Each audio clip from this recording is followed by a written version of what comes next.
Ojalá que todo le vaya de maravilla. Poco a poco les iremos compartiendo también diferentes enlaces para que ustedes puedan conocer de este arte milenario.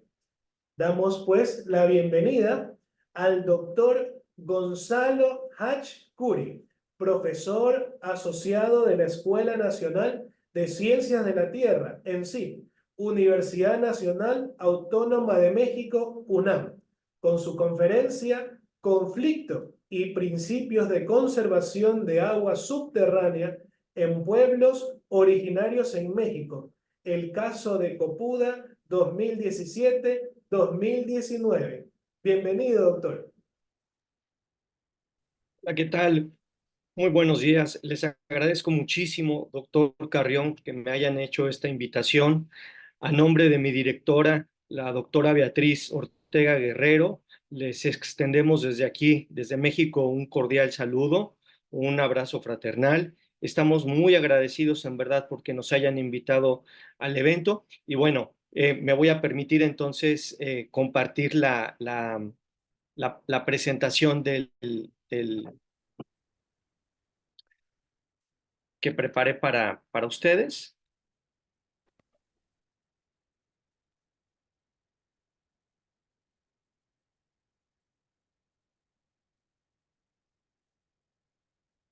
Ahora sí.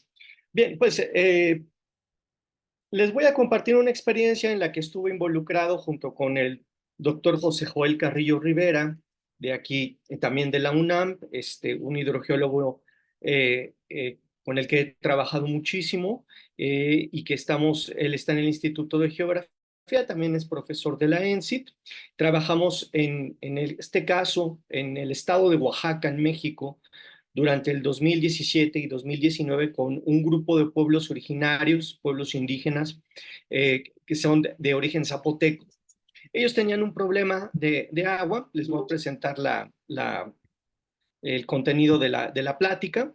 La voy a estructurar en 5 partes: valles centrales de Oaxaca, los antecedentes del conflicto, el impacto de la sequía y en el agua subterránea, en ese lugar que es Valles Centrales.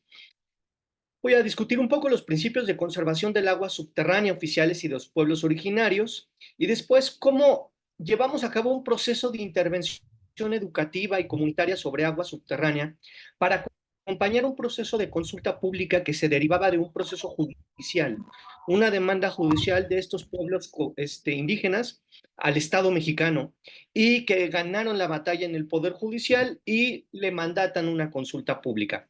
Y finalmente, ¿cómo se combinan aquí? Este es un trabajo de carácter interdisciplinario, donde se combina herramientas de geografía, pero también de hidrogeología, y cómo lo que observamos al final son como territorialidades del agua encontradas en disenso, ¿no? Y bueno, ahí presento un grupo de pequeñas conclusiones respecto a este caso, ¿no? Estos valles centrales de Oaxaca, el estado de Oaxaca es este polígono de color morado, y abajo está el otro polígono de color azul, que es el acuífero, ¿no? Es el acuífero oficial, el acuífero que designó la autoridad en México para gestionar los derechos de agua subterránea. Y dentro de él está este otro recorte, otra región, que es la microrregión Niza, que le llaman Distrito de Ocotlán, también en el estado de Oaxaca. Tiene una extensión de 449 kilómetros. Sin embargo, el acuífero en su tamaño es de 5,240 kilómetros. Solamente quiero aquí insistir con la idea de que este acuífero no es un acuífero como formación hidrogeológica particular, ¿no? O un referente geológico particular. Es un polígono delimitado para fines y manejo de derechos de agua. Es un polígono irregular. No puedo confundirlo con un acuífero estrictamente, ¿no? Es un acuífero bastante grande. Si ustedes se dan cuenta, en México tiene, si lo comparo con los estados de México, se podría comparar al tamaño del estado de Colima, ¿no? La autoridad nos dice que es un acuífero libre, con material aluvial, un espesor saturado entre 10 y 100 metros. El nivel estático lo encuentra entre los 2 y 15 metros, y de acuerdo con los resultados del balance hídrico, al día de hoy tiene una disponibilidad de 3 millones de metros cúbicos al año, ¿no? Y una recarga de 153 millones de metros cúbicos al año. Arriba de él, en esta parte, sobre todo de la microrregión Niza, que es la que está a su mano derecha, hay una población de 72 mil habitantes, ¿no? Bueno, en este lugar es donde se llevó a cabo este estudio, esta discusión, ¿no?, que tuvimos sobre la intervención educativa. Todo esto comenzó en el año 2000, hace más de 20 años, de 2000 a 2005, a estos autores que tengo aquí citados, Martínez, Orozco, Nava y Medrano, habrían hablado de que había una sequía que estaba impactando en los niveles piezométricos de los pozos y esto se podía ver entre 5 a 30 metros de profundidad del descenso del agua, ¿no? Sin embargo, el Instituto Politécnico Nacional, que me imagino que debe de estar en su órbita, es un instituto muy importante en México.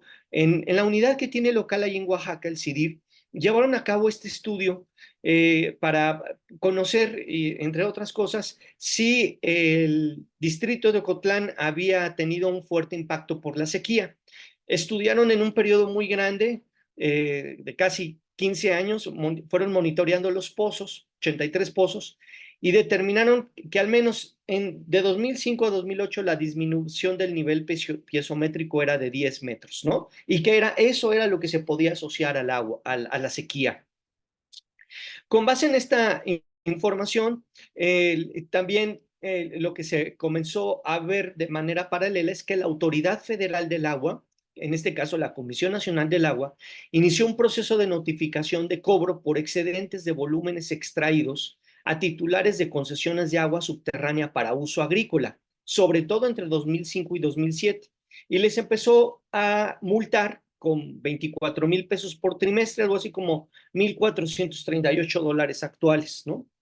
Y esto inició la inconformidad y la incapacidad de los pueblos originarios para pagar las multas, porque estoy hablando de pueblos que se dedican a la agricultura de subsistencia, no es agricultura comercial, ni exportan al mercado estadounidense, ni a Latinoamérica, es agricultura de subsistencia. Entonces esto, pues, impactaba muchísimo. ¿Cómo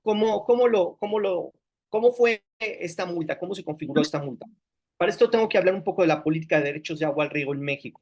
En México, el concesionario regante no paga derechos de agua por el volumen amparado en su título de concesión. Eso está en la Ley Federal de Derechos.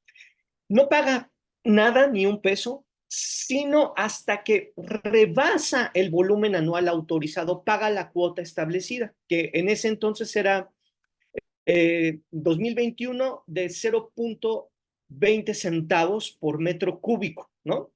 Generalmente el gran problema en México que tenemos es que en México no se mide en tiempo récord la extracción de uso de agua subterránea para los regantes, ¿no? Históricamente también el gobierno federal mexicano, pues, ya estoy hablando desde los años 60 a la fecha más o menos, ha iniciado o tiene un programa de subsidio al campo con diferentes componentes. Uno es el subsidio a la tarifa eléctrica por concepto de bombeo de agua subterránea. Aquí más o menos traté de ponerles cómo funciona esto.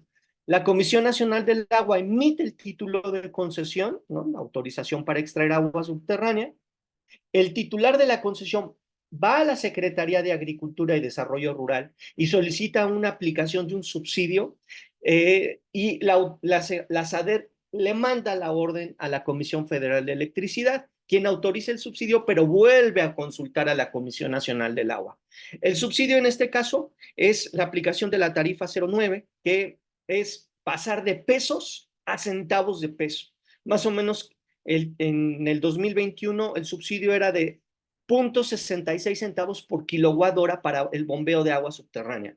Entonces, claro, esto es un gran subsidio para extraer agua subterránea, pero la Comisión Nacional del Agua, como no puede medir directamente la extracción de agua, lo hacía de manera indirecta. También está aquí en la Ley Federal de Derechos el mecanismo descrito.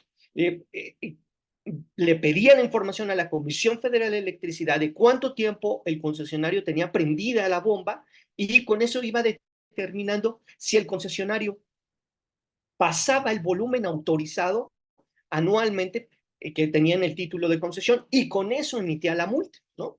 Entonces, con la multa, la gente además se fue enterando que no podía renovar su título de concesión temporalmente, además, ya lo tenían vencidos en algunos casos, porque la autoridad les dijo que tenía una veda. O sea, el territorio que ustedes están viendo aquí estaba vedado previamente desde 1967, después en 1981 hubo otra veda.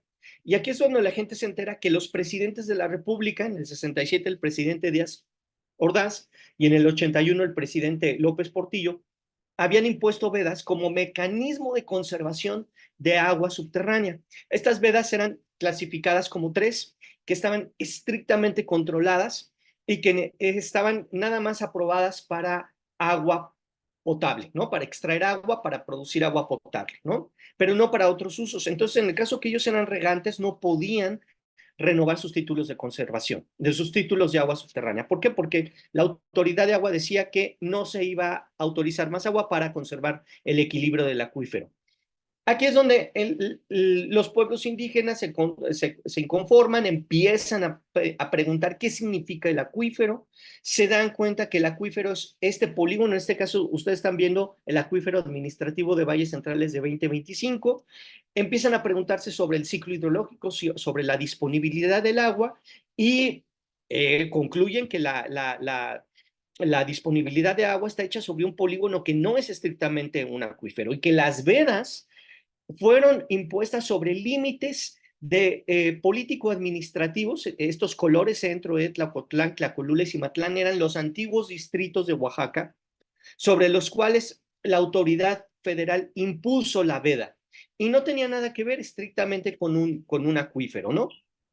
Entonces aquí es donde ellos se dan cuenta que además en el tiempo se habían otorgado otros tipos de concesiones. Por ejemplo, en Oaxaca la industria cervecera y refresquera y minera tenían 133 concesiones hasta mayo del 2019, con un volumen de 16 millones de metros cúbicos, y ellos, Copuda, ¿no? Ahorita voy a explicar cómo se aliaron ellos. Estos pueblos indígenas tenían solo 8 millones de metros cúbicos amparados en el riego. Entonces decían, ¿por qué si se les otorgó con todo y una veda a estas compañías las concesiones y a nosotros no nos quieren renovar los 8 millones de metros cúbicos? ¿Cuál es aquí el problema? ¿No? Obviamente era una desigualdad. Lo que ellos hicieron es que se juntaron y conformaron esta coordinadora de pueblos en defensa del agua y demandaron al Estado mexicano al amparo del convenio 169 de la OIT, ¿no? El reconocimiento a los pueblos indígenas, a sus usos y costumbres, a la protección y uso del agua subterránea y de su tierra, ¿no? Y el 26 de abril del 2013, el Tribunal Superior de Justicia Fiscal y Administrativa les concedió la razón y les dice, bueno, Copuda gana la sentencia y el caso, perdón, y sentencia al presidente de la República, en este caso a la Comisión Nacional del Agua, para que haga una consulta libre, previa e informada acerca de la veda, porque el argumento fue, ellos como pueblos indígenas, a nosotros nunca nos avisaron que aquí había una veda y por lo tanto nos la impusieron. La Copuda además en este caso argumentó que ellos sí habían cuidado el agua subterránea durante más de 15 años, que el gobierno federal no lo había hecho. Documentaron en ese sentido, aquí lo que ustedes están viendo en este mapa, es un shape que ellos me compartieron, de las obras de conservación de agua subterránea que llevaron a cabo durante más de 15 años.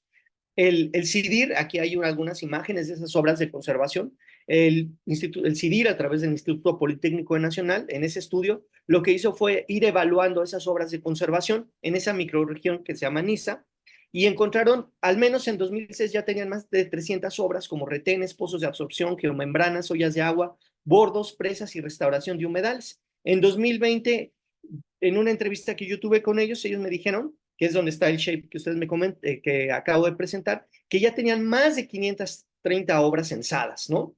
Y estas obras, el Instituto Politécnico Nacional les hizo recomendaciones científicas para mejorar su vida útil y su eficiencia. Este es el gran argumento con el cual ellos ganan la sentencia, y entonces se tiene que llevar a cabo esta consulta indígena libre, previa, informada, que este fue un proceso político de discusión entre los pueblos indígenas y el Estado mexicano que duró prácticamente más de 7 años, ¿no? Aquí están las fases, ¿no? los acuerdos previos, una fase informativa en la cual tenían que informarse todos los pueblos indígenas involucrados y con este tema de la no renovación de los títulos de concesión de agua subterránea, una fase deliberativa y después una fase consultiva.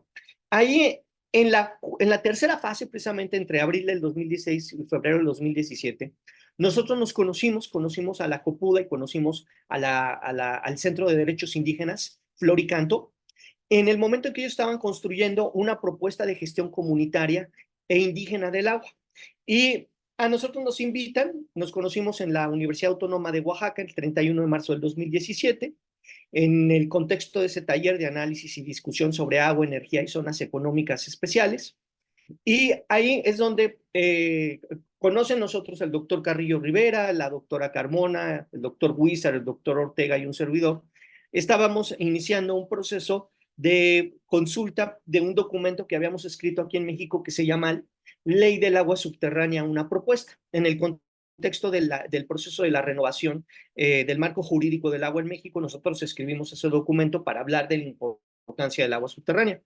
Y ahí es como ellos nos invitan a que pudiéramos fungir como asesores en este caso, asesores de los pueblos indígenas, y nosotros les propusimos llevar a cabo 4 talleres educativos entre 2017 y 2018 y acompañarlos en las mesas de negociación que tenía la Comisión Nacional del Agua, la Secretaría de Gobernación y ellos como pueblos indígenas, y también el gobierno del estado de Oaxaca, ¿no? Entonces, aquí lo que nosotros hicimos fue en esos 4 talleres, pues llevar a cabo esa transmisión del conocimiento científico como una vía del fortalecimiento de las redes de gobernanza del agua. La literatura científica dice que este proceso de transmisión de conocimiento científico tiene 3 fases. La primera es la relevancia de la información científica, o sea, decirle a los interesados en el tema que esta información es importante porque tiene atrás un background, una serie de producción de evidencias científicas, no solo en papers, formación de recursos humanos, incidencia, etcétera. La segunda parte es llevar a cabo el proceso de credibilidad de esta información, ¿no? Aquí es donde nosotros incidimos muchísimo, ¿no? ¿Cómo convertíamos esta información en creíble y en incidir en la toma de decisiones dentro de los pueblos indígenas?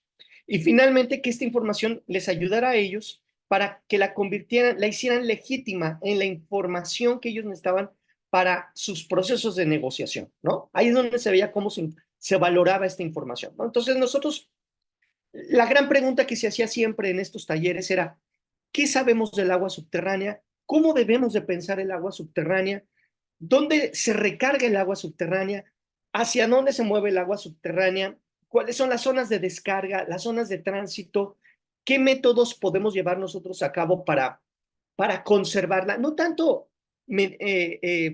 llevar a cabo mediciones con isótopos, por ejemplo, ¿no? Sino ¿qué medidas ellos como pueblos indígenas, con lo que habían hecho ancestralmente, históricamente, las obras de conservación que les mostré ahorita, podían llevar a cabo considerando el manejo de los grandes sistemas de flujo de agua subterránea como un referente ambiental muy grande en su zona, ¿no? Entonces, aquí el principio inicial fue cambiar el lenguaje, ¿no? Cambiar la idea de que el acuífero, comunidad de gestión de derechos, no podía confundirse estrictamente como el acuífero per se, ¿no? Como un referente geológico, ni como un lugar en el cual estuviera saturado de agua, se moviera el agua por presiones hidrostáticas, por una conductividad hidráulica determinada, por la incidencia de las zonas de recarga, descarga. Fue iniciar cambiando el lenguaje, ¿no? En estos talleres estuvieron presentes gente de la mesa directiva de la coordinadora de Copuda, miembros de concesionarios de agua, personal operativo del Centro de Derechos Indígenas de Floricanto, a quien siempre les agradezco mucho que nos hayan permitido llevar a cabo este trabajo.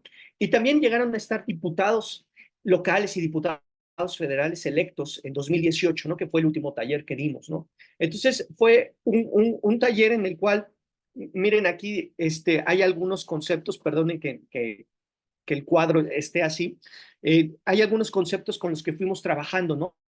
Acuífero, noria, sistemas de flujo de agua subterránea, recurso hídrico, rendimiento sostenible y sustentable, pueblos indígenas, libre determinación, zona reglamentada comunitaria indígena. Y les pongo este cuadro porque precisamente uno de los elementos de la consulta fue cuando la autoridad nos dice, les voy a poner como condición para el debate que llevemos a cabo un diccionario o un glosario de conceptos porque la autoridad entiende de cierta manera acuífero, así, sistemas de flujo de esta otra manera, rendimiento sostenible y sustentable, no conocemos ese concepto, tampoco conocemos el concepto pueblo indígena ni libre determinación. Entonces, el glosario que nosotros fuimos asesorando y preparando para ellos fue el terreno del punto más álgido de la negociación entre los pueblos indígenas y el gobierno federal, porque había términos que ellos no querían reconocer y los pueblos indígenas decían, tenemos que partir de un nuevo glosario con base en evidencia científica,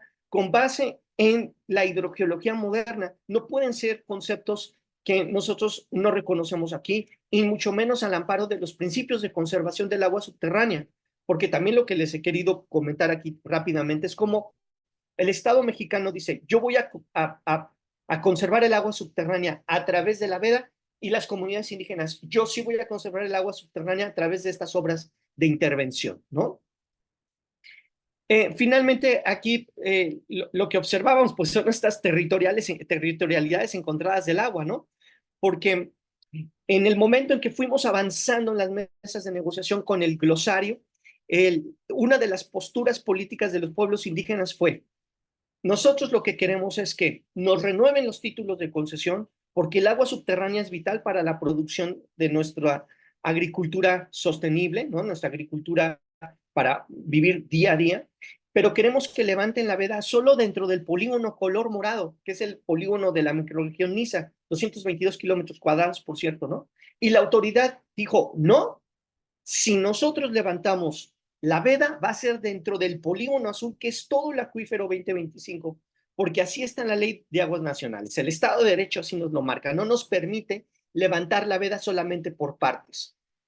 Y eso marcó un momento de impas en las negociaciones entre las autoridades federales y los asesores, nosotros, y las comunidades indígenas, ¿no? Porque si me regreso, por ejemplo, al mapa que tengo aquí, que les presenté, aquí rápidamente. Sí, era aquí contradictorio cómo los presidentes de la República en el tiempo sí podían ir vedando el territorio, no en la lógica de acuífero, sino en la lógica sobre distritos políticos de gobernanza política del estado de Oaxaca, ¿no? Y fueron colocando, vean, los distritos inclusive en el 81 sobre límites municipales, ¿no? O sea, no estrictamente sobre un referente geológico particular, sino lo fueron haciendo sobre límites políticos. Y entonces, en la mesa de negociación, regreso aquí, cuando nosotros estamos en el impasse y les decimos, no, lo que queremos es que se levante la veda sobre los límites de una microrregión Niza, que es la que ganó el juicio en el tribunal, ellos decían que no se podía, ¿no? Entonces eso marcó un impasse, hubo un cambio. Bueno, además quiero decirles a ustedes que en el glosario habían otros términos como territorio, pueblos indígenas, identidad política, derechos humanos, autodeterminación económica, y que siempre fueron rechazados por la autoridad. El glosario no solo fue hidrogeológico, ¿no? sino combinaba estos conceptos, y hubo un cambio en el gobierno federal en el año 2018. Llegó otro, que es el otro gobierno con otra visión sobre el agua, que es el gobierno actual, el gobierno del presidente Andrés Manuel López Obrador, y con él hasta el 2021 fue donde se pudo destrabar este conflicto y se reglamentó la zona, o sea, el acuífero que ustedes están viendo, el acuífero 2025, el polígono azul. El presidente lo reglamentó y reconoció con base en la sentencia del Poder Judicial los derechos de los pueblos indígenas a sus usos, costumbres y tradiciones, y a tener que desarrollar un reglamento de conservación de agua subterránea con base en todas las obras de conservación que ellos ya habían hecho. Este caso es histórico en México, es la primera sentencia de esa naturaleza. Es la primera vez que el gobierno federal reconoce este tipo de coadministración del agua subterránea entre pueblos indígenas y el Estado mexicano, ¿no? No hay ningún otro caso. Hay especialistas, yo inclusive he hecho la pregunta si estos son derechos ya indígenas de agua subterránea, porque en la ley de aguas nacionales no se reconoce ese uso, derechos de agua subterránea indígenas, pero es histórico. Yo terminaría diciendo entonces que este trabajo que nosotros hicimos de intervención educativa demuestra que las redes de trabajo entre académicos o especialistas, organizaciones no gubernamentales y usuarios del agua que no forman parte de los espacios de gobernanza institucionales, como el caso de Copuda, ¿no?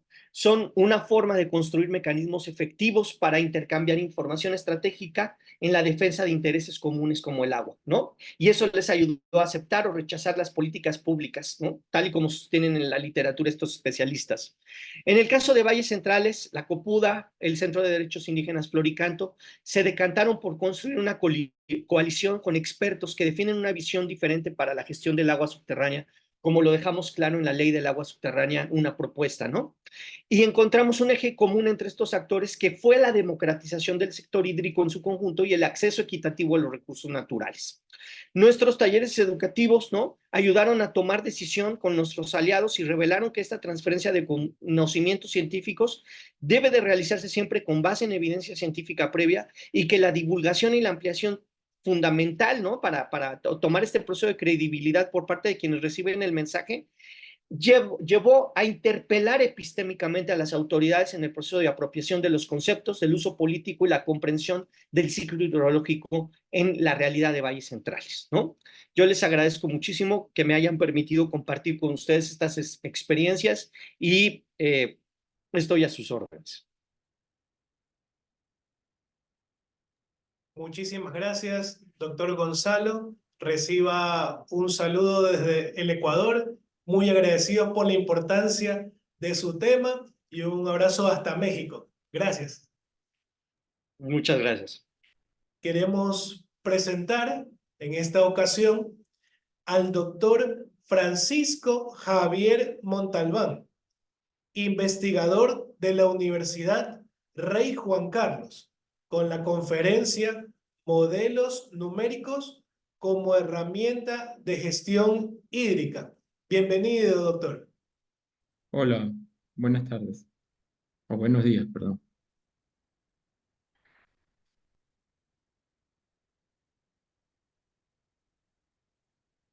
Sí, se ve, ¿no? Sí, correcto. Listo. Bueno, vamos a hablar un poquito sobre modelos numéricos de flujo, ¿vale? De flujo y transporte. Bueno, este es el siguiente contenido, ¿qué es la caracterización hidrogeológica? ¿En qué consiste la modelización numérica? Y también, por último, dos casos, el acuífero Manglar Alto y la laguna Fuente de Piedra. El acuífero Manglar Alto en Ecuador y la laguna Fuente de Piedra en España. Modelo de cada uno de esos sistemas hidrogeológicos y por último unas conclusiones y una referencia. Vamos con la primera. Déjenme tomar tiempo, ¿vale? Listo. ¿En qué consiste la modelación hidrológica? Pues no es nada más que idealizar el sistema hidrogeológico, ¿vale? El medio físico natural, conceptualizarlo. Conceptualizarlo, pero ¿cómo? Con los rasgos físicos, la hidrología, con la hidrogeoquímica. Y para caracterizar un sistema hidrogeológico, pues tenemos que conocer ese medio físico, ponernos en situación. Entonces tenemos como base una información de todo lo que se haya estudiado del tema, ponernos en situación del tema, del tema que vamos a tratar, de esa caracterización, conocer la geología de la zona, ¿vale? Conocer todas las formaciones que están en contacto con ese agua en el subsuelo, conocer el clima, la hidrometeorología presente en ese sistema hidrogeológico, la hidrogeología como tal, sobre todo si vamos a hacer un modelo es indispensable conocer esa hidrogeología, sobre todo para el modelo de flujo, niveles del acuífero, y si vamos a hacer un modelo de transporte en que digamos que esté en contacto con agua de mar, por ejemplo, los sólidos totales disueltos, ¿no? Los TDS. Y conocer también la hidroquímica y los isótopos. Cuando hablamos de geología está implícitamente la geofísica, ¿vale? Entonces, ¿para qué hacemos todo esto? Porque primero tenemos que conceptualizar. Esa caracterización nos lleva a conceptualizar un sistema hidrogeológico, ¿vale? Entonces, una vez que nosotros con todas esas herramientas, con todos esos datos que hemos obtenido a lo largo de un cierto tiempo, de un periodo de tiempo, podemos conceptualizar el sistema y conocer su funcionamiento. Una vez que nosotros hemos conceptualizado este sistema hidrogeológico, podemos pasar a la modelización o modelación numérica. ¿Y para qué nos sirve modelizar?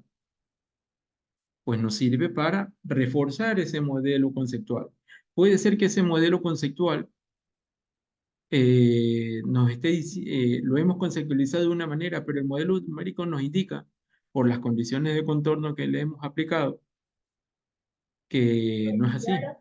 Puede ser que, digamos, el flujo no sea en ese sentido, sino en otro, por decirlo así. Pero lo primero que...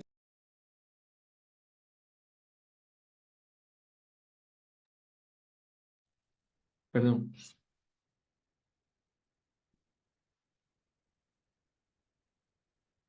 He perdido el... ahí. Lo primero que tenemos que hacer para... ¿Me escuchan? Sí, sí se escucha. Vale, es que me salía que no tenía audio, ¿vale?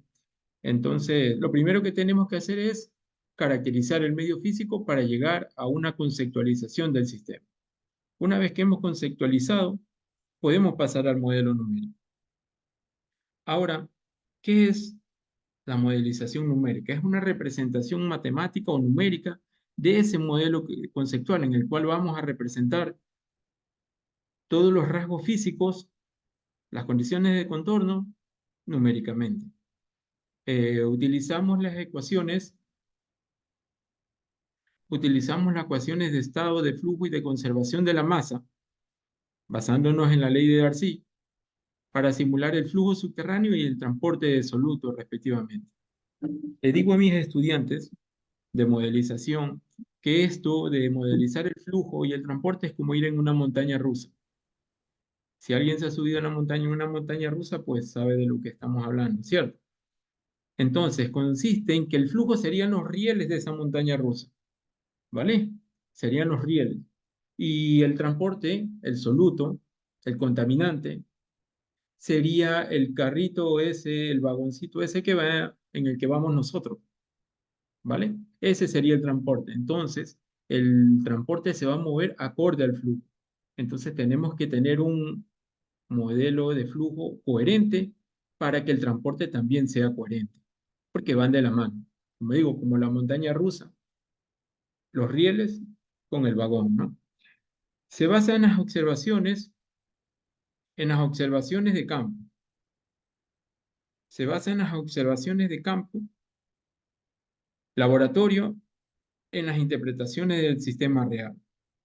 El modelo de flujo no nos inventamos nada, ¿vale? En los modelos numéricos no nos inventamos nada, todos nos basamos en datos obtenidos del medio físico natural, de ese sistema. ¿Y para qué nos sirve un modelo? ¿Para qué realizar un modelo? Pues nos sirve como una herramienta para mejorar el conocimiento del medio, herramienta de análisis de un sistema, una herramienta de investigación, muy importante. Cuando decíamos recursos para mejorar el conocimiento del medio, porque puede ser que querramos saber dónde se encuentra la cuña de intrusión, por ejemplo, en un acuífero costero. Tenemos indicios, pero el modelo numérico nos puede ayudar a predecir, ¿vale? A conocer un poquito más de dónde se encontraría aparentemente esa cuña de intrusión, por ejemplo.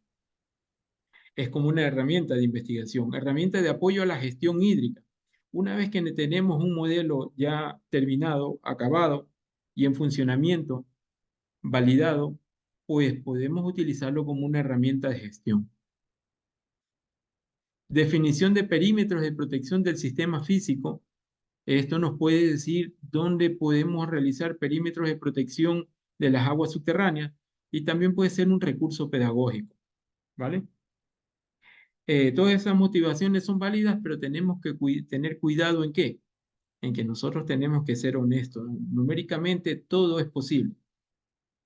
Numéricamente todo es posible, pero nosotros tenemos que ser honestos.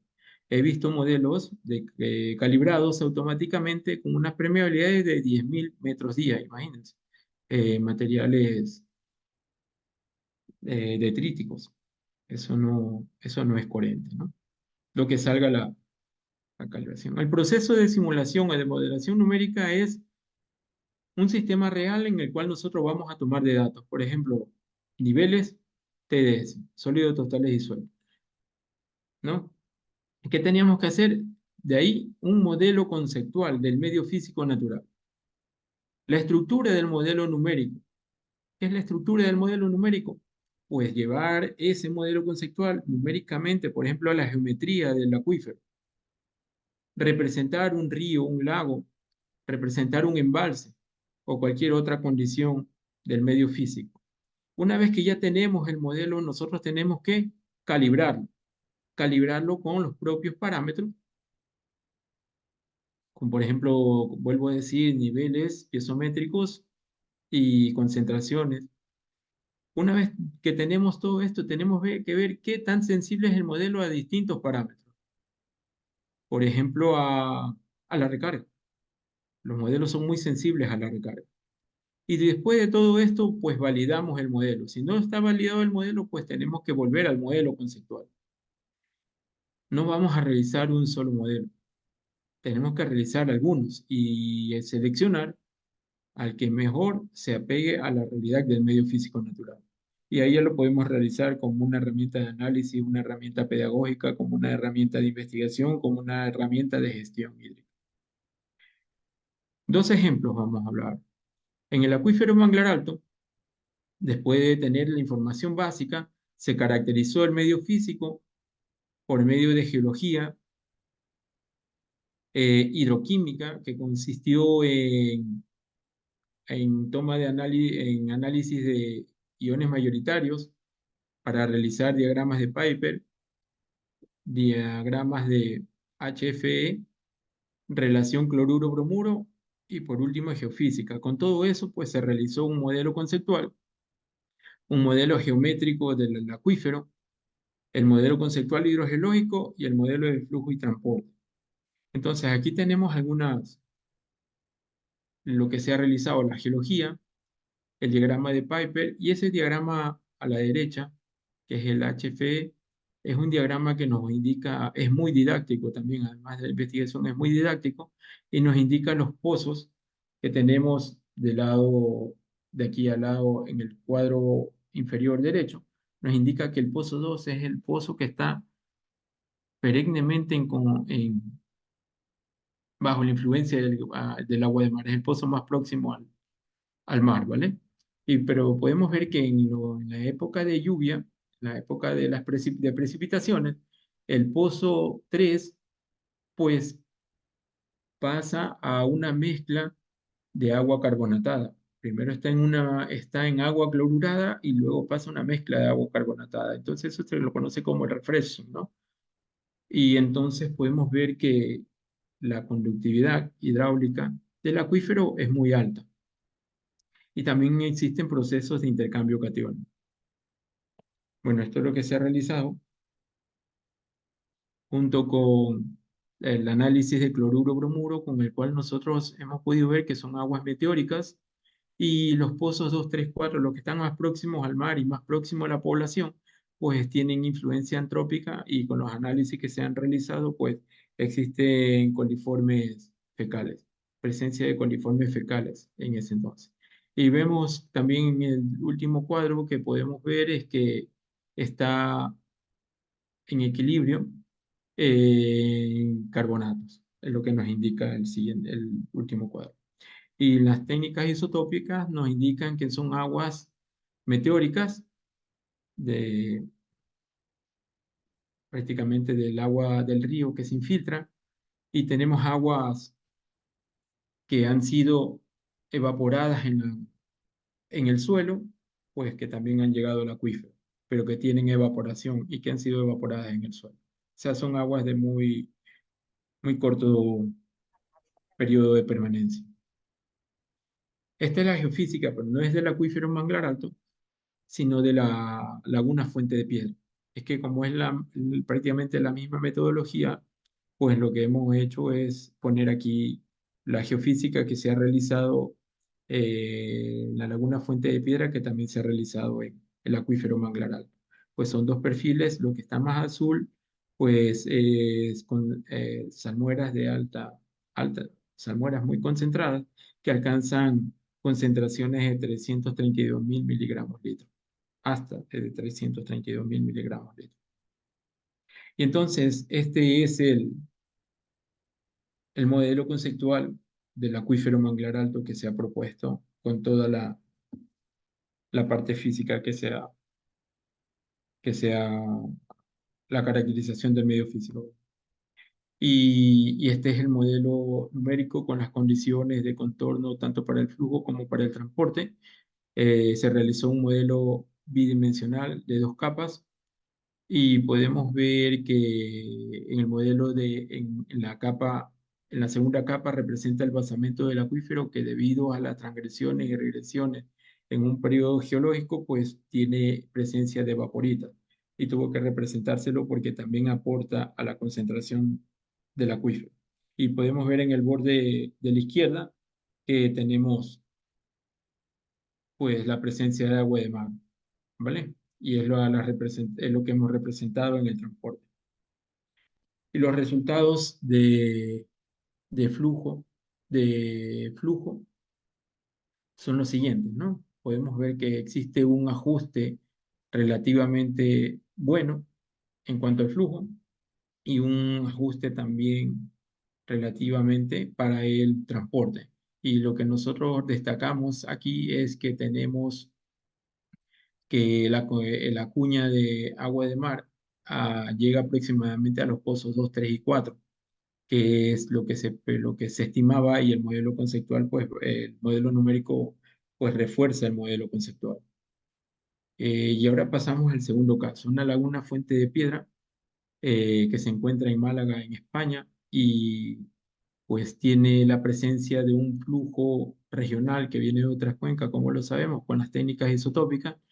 Es una zona de descarga, es un punto de descarga del sistema regional y parte de ese sistema regional sigue a otras cuencas. ¿Ok? Es una laguna salada, donde es la segunda laguna de mayor importancia respecto a los flamencos que anidan ahí, después de una laguna que está en Francia.